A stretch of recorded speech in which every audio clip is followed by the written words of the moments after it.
Let me move to the next issue, which I spoke about earlier, the LGBTQI position.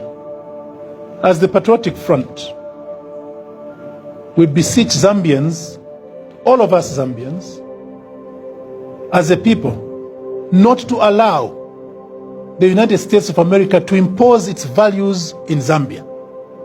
This is not a duty only for the Patriotic Front. Hear me right. This is the duty of every Zambian. We must defend ourselves.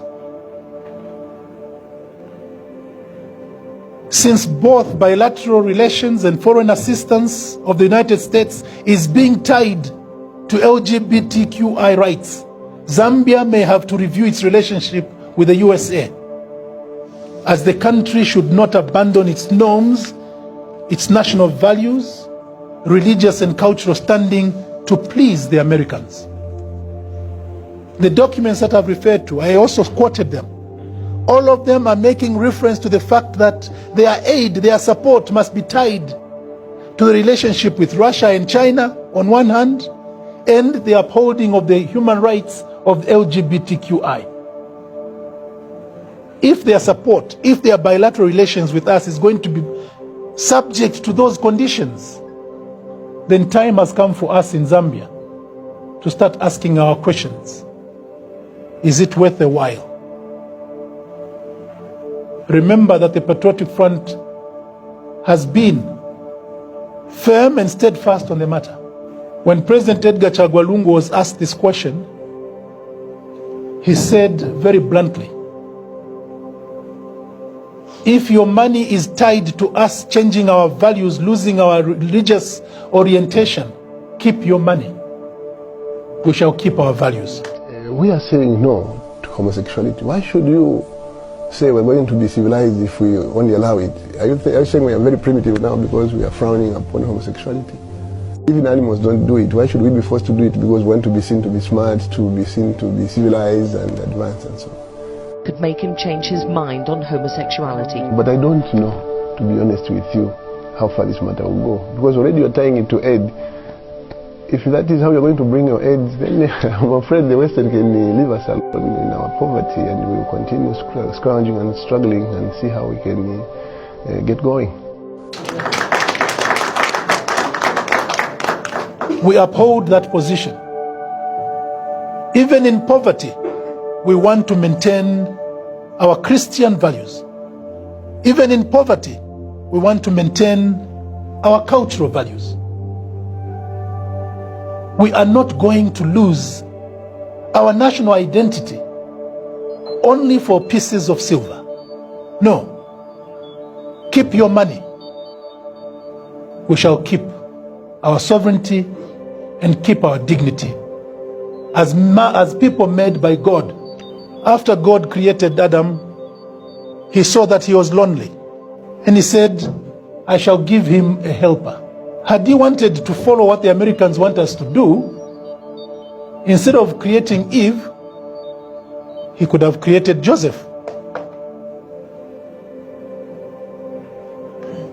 And had he wanted that we must have all these bisexual issues, he should have created both Eve and Joseph and given them to Adam. But he chose only one partner, Eve. That is the order that God created. And as a Christian country and a Christian party, we beseech all Zambians to join us in rejecting this obnoxious proposal that our bilateral relations with any country must be tied to our orientation on sex and on marriage.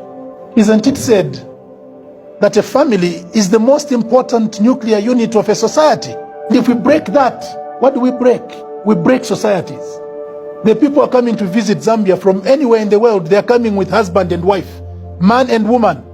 And they come to us and say, forget these values. And they want to teach our children that it is all right for a man to kiss a fellow man, a woman to marry a fellow woman.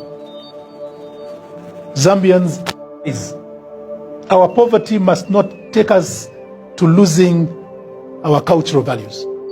It is the duty of every Zambian to defend our cultural values, our Christian values, which are actually enshrined in our Republican Constitution. We read in the press recently that some people who are alleged to have led a demonstration on LGBTQI rights in Lusaka were arrested and are appearing in court. We've read what you have written about them. They are appearing in court. Why? Because what they did is against the law of Zambia. In similar vein, we call upon President Hakainde to inform the organizers of the summit, as well as his co-hosts, that LGBTQI practices in Zambia are against the law and should therefore not be part of the agenda of any part of the summit. It is illegal. And because it is illegal, nobody should come and impose discussion around it in Zambia. Because if you do so, you're breaking the law.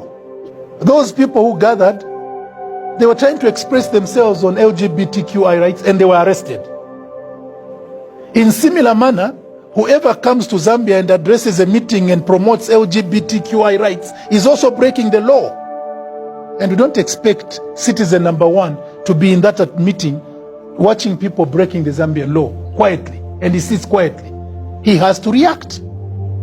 We call upon him to make sure that these issues are not discussed.